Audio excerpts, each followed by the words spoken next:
Et si une simple infirmière, renvoyée pour avoir aidé un chien, cachait en réalité un passé que même les autorités redoutent? Cette nuit-là, dans cet hôpital, personne n'imaginait que leur décision allait déclencher une réaction qu'ils ne pourraient plus contrôler. Dans cet hôpital, les animaux n'étaient pas admis. La voix du médecin était froide, ferme, sans la moindre hésitation. Il n'avait pas besoin de crier pour imposer son autorité. Ici, c'est un hôpital civil. Faites sortir ce chien immédiatement. Le berger allemand, blessé, grognait violemment. Il aboyait dans le vide, tendu, sur la défensive. Sa patte arrière traînait légèrement sur le sol, signe d'une blessure profonde, invisible mais bien réelle. Il refusait catégoriquement que qui que ce soit s'approche.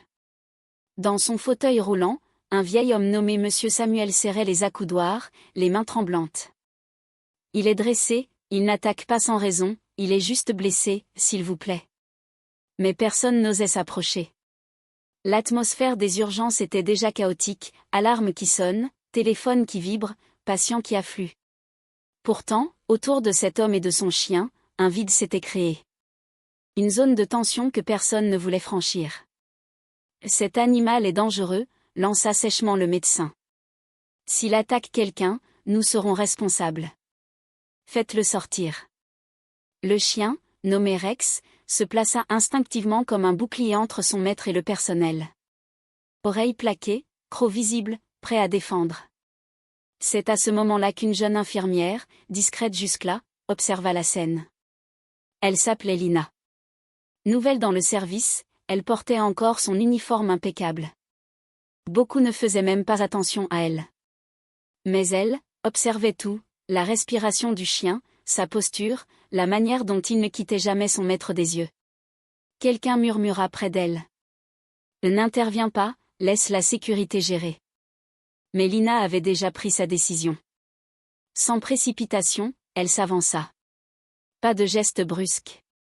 Pas de panique. Elle s'agenouilla lentement devant le chien. « Doucement, murmura-t-elle. » Le chien montra les dents, prêt à attaquer. Un agent de sécurité posa la main sur son équipement. Mais Lina ne bougea pas. Ses mains restaient visibles, ouvertes. Son regard calme, sans défi. « Je te comprends, tu fais juste ton travail. » Le chien hésita. Ses aboiements diminuèrent. Puis, doucement, Lina posa sa main sur son cou.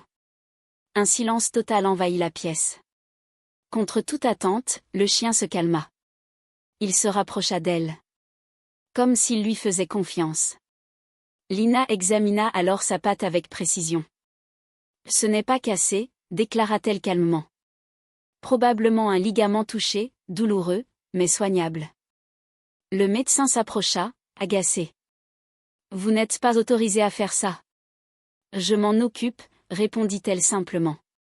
Le chien ne réagit pas. Il restait calme, concentré sur elle. C'est à ce moment précis que la situation bascula. La sécurité arriva. Puis le directeur de l'hôpital, furieux. « Quelqu'un peut m'expliquer ce qui se passe ici ? » « Elle a violé le protocole », répondit immédiatement le médecin. « Elle a touché un animal dangereux sans autorisation. » Le directeur fixa Lina. « Vous êtes renvoyé. » Sans discuter, Lina aida Monsieur Samuel à sortir, accompagné du chien. Mais à peine avait-il franchi les portes. Des moteurs puissants retentirent. 4 véhicules noirs s'arrêtèrent brutalement devant l'entrée. Des hommes en uniforme en descendirent rapidement. Leur regard était sérieux. Leur démarche, déterminée. Ils ne cherchaient pas le médecin. Ils ne cherchaient pas le directeur. Une seule question. Qui a touché notre chien ?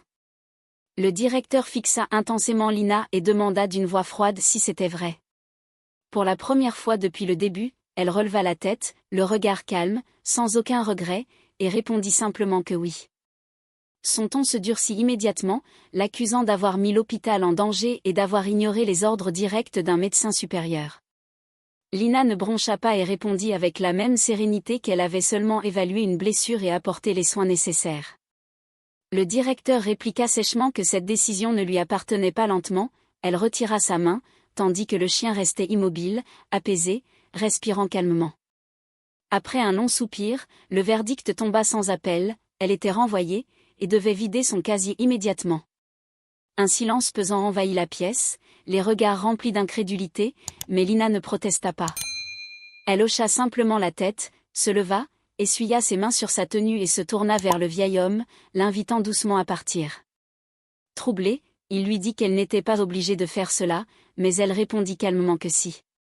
Elle poussa elle-même le fauteuil roulant vers la sortie, tandis que Rex les suivait, boitant encore légèrement mais désormais calme. Les portes s'ouvrirent sur l'air frais de la nuit, mais un silence étrange s'installa, presque inquiétant. Lina s'arrêta, ressentant une tension inhabituelle, puis le sol se mit à vibrer sous leurs pieds. Ce n'étaient pas des sirènes, mais le bruit sourd et puissant de plusieurs moteurs. Des lumières apparurent dans l'obscurité, un véhicule puis un autre, jusqu'à 4 SUV noirs parfaitement alignés devant l'entrée. À l'intérieur, toute activité s'interrompit brusquement, les conversations s'éteignirent et même les agents de sécurité se redressèrent, instinctivement sur leur garde. À l'extérieur, Rex changea immédiatement d'attitude, non pas par peur, mais par reconnaissance. Les portières s'ouvrirent et plusieurs hommes descendirent, calmes, organisés, précis dans chacun de leurs mouvements. Au centre se trouvait un homme imposant, dont la simple présence imposait le respect. Le directeur s'avança précipitamment, tentant de garder contenance en demandant comment il pouvait les aider, mais l'homme l'ignora et demanda directement où se trouvait l'infirmière qui avait soigné le chien. Après une hésitation, le directeur répondit qu'elle avait été renvoyée, ce qui fit durcir immédiatement le regard de l'homme. À cet instant, Lina fit un pas en avant et déclara calmement qu'elle était là. L'homme se tourna vers elle, une lueur de reconnaissance traversant son regard, et l'appela par son prénom. Elle resta droite et répondit avec respect. Sans prêter attention au directeur, il s'approcha d'elle et lui demanda si elle avait touché le chien, ce qu'elle confirma, ajoutant qu'il l'avait laissé faire. Il hocha légèrement la tête avant de s'accroupir devant Rex, qui posa doucement sa tête contre sa main, provoquant un murmure d'étonnement parmi les témoins. L'homme se releva et demanda son diagnostic, et Lina répondit sans hésitation qu'il s'agissait d'une lésion ligamentaire nécessitant du repos et un traitement, sans intervention chirurgicale. Il la fixa quelques secondes, puis valida son analyse. Le directeur tenta alors de reprendre la situation en affirmant qu'il s'agissait d'un problème administratif interne, mais l'homme se présenta calmement comme le contre-amiral Daniel Carter, plongeant toute la scène dans un silence absolu.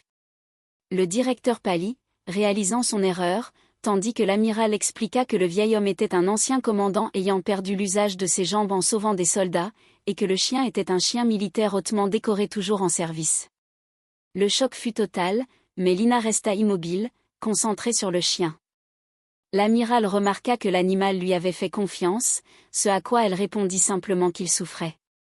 Le directeur tenta encore de parler de protocole, mais l'amiral le coupa en affirmant qu'il avait choisi les règles au lieu du bon sens. Se tournant vers Lina, il lui demanda pourquoi elle était intervenue, et elle répondit sans hésitation que c'était parce qu'il avait besoin d'aide. Après un court silence, il valida sa réponse, ajoutant que c'était suffisant. Il observa qu'elle n'avait donné aucune explication et qu'elle avait accepté son renvoi sans discuter, ce à quoi elle répondit que ce n'était pas la première fois. Un léger sourire passa sur le visage de l'amiral avant qu'il ne mette fin à la discussion, ordonnant que le chien soit immédiatement pris en charge, qu'un rapport soit établi sur le refus initial et que Lina soit laissée tranquille, ajoutant même qu'elle devait être traitée avec respect. Personne n'osa contester. À l'intérieur, le personnel s'agita rapidement, mais l'atmosphère avait changé, ce n'était plus du chaos, mais une prise de conscience. L'amiral se rapprocha ensuite de Lina et lui dit qu'elle savait toujours disparaître au bon moment, ce à quoi elle répondit que c'était intentionnel. Le vieil homme, ému, lui fit remarquer qu'elle ne lui avait même pas demandé qui il était, et elle répondit que cela n'avait pas d'importance. À cet instant, Rex remua légèrement la queue, et pour la première fois, un sourire apparut sur le visage du vieil homme. Pendant une fraction de seconde, le masque de Lina se fissura. Elle expliqua qu'elle était partie pour une raison, et l'amiral répondit calmement que lui aussi, mais que cela n'avait rien changé. Avant qu'elle ne puisse répondre, une agitation parcourut le couloir, un médecin passa en urgence, parlant de questions inhabituelles, de vraies questions cette fois. Lina comprit immédiatement que quelque chose de plus grand venait d'arriver. L'amiral observa discrètement deux hommes en costume entrer dans l'hôpital, leur attitude trahissant leur autorité sans qu'ils aient besoin de montrer quoi que ce soit. Il murmura qu'il s'agissait de personnes qui n'aimaient pas les surprises. Très vite, ils demandèrent à voir Lina. Malgré l'intervention de l'amiral, elle accepta de les suivre dans une salle isolée. Là, les questions commencèrent. Pourquoi n'avait-elle pas identifié le vétéran, ni le chien, ni elle-même? Lina répondit simplement qu'elle avait fait son travail. Mais les agents ne furent pas convaincus. Ils remarquèrent sa manière de gérer l'animal. Une technique qu'on n'apprend pas dans un hôpital classique. Ils évoquèrent alors son passé, une unité classifiée, une disparition sans trace officielle. Lina resta calme, affirmant qu'elle avait survécu et tourné la page. Les agents insistèrent, montrant même des images de surveillance prouvant son sang-froid et la confiance immédiate du chien. Pour eux, ce n'était pas un hasard, mais un risque. Lina répliqua que ce qu'ils considéraient comme un problème était en réalité ce qui avait sauvé l'animal. Ils finirent par partir en précisant qu'ils continuaient simplement à l'observer. À l'extérieur, l'amiral l'attendait.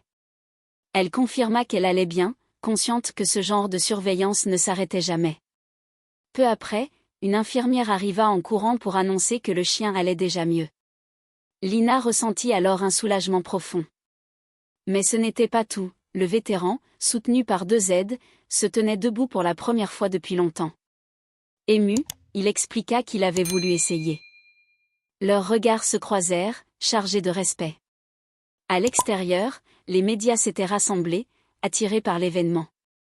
Caméras et journalistes envahissaient l'entrée, tandis que le directeur, dépassé, tentait encore de se justifier. L'amiral prit la parole, affirmant calmement que l'hôpital n'avait pas échoué, mais qu'il avait simplement été rappelé à l'essentiel. Lorsqu'on lui demanda qui était l'infirmière, il répondit simplement qu'elle était exactement celle qu'elle prétendait être.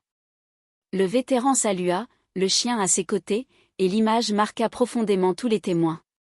Lina sentit alors que quelque chose qu'elle avait enfoui en elle revenait à la surface. Un message apparut sur son téléphone, évoquant son passé, confirmant que cette histoire n'était pas terminée.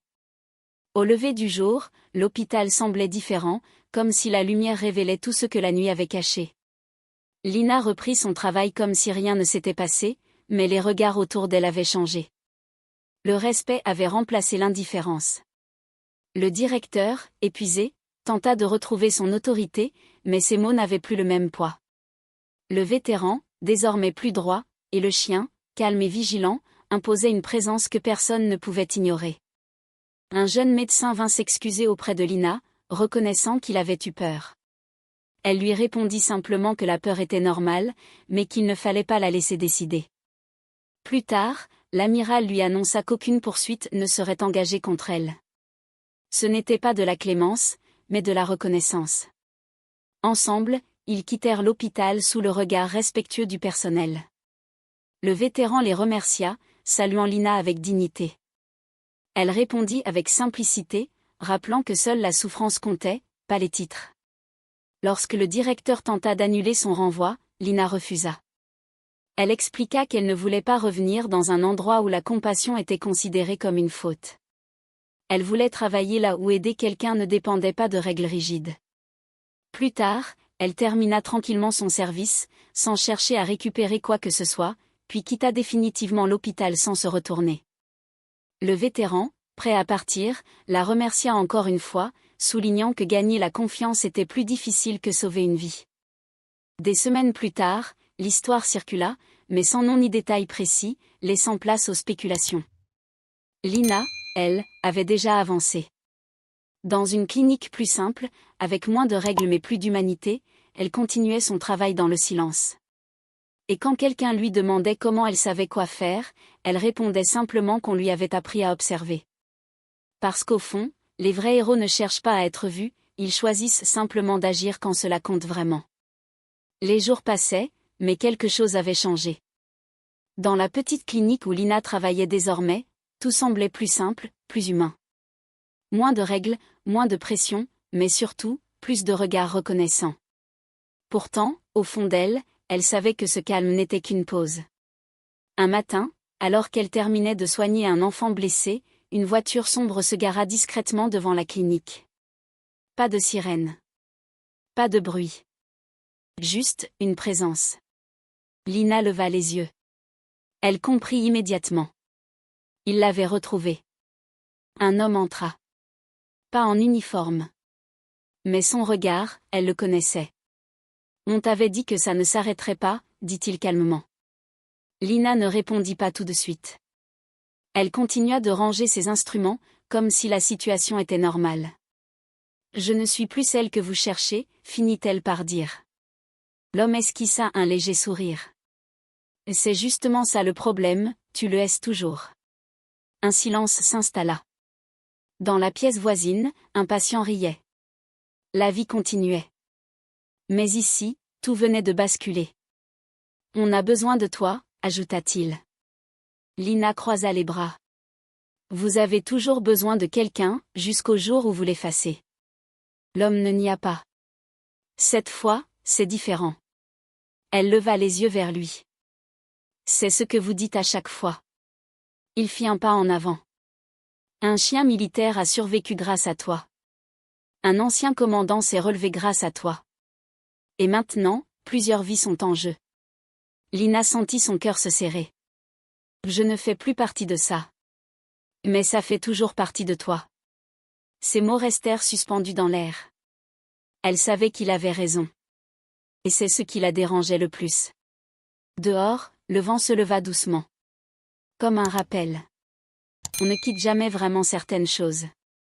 On les met juste en silence, en espérant qu'elles ne reviennent pas. Mais cette fois, elles étaient revenues. Et elles n'étaient pas venues seules.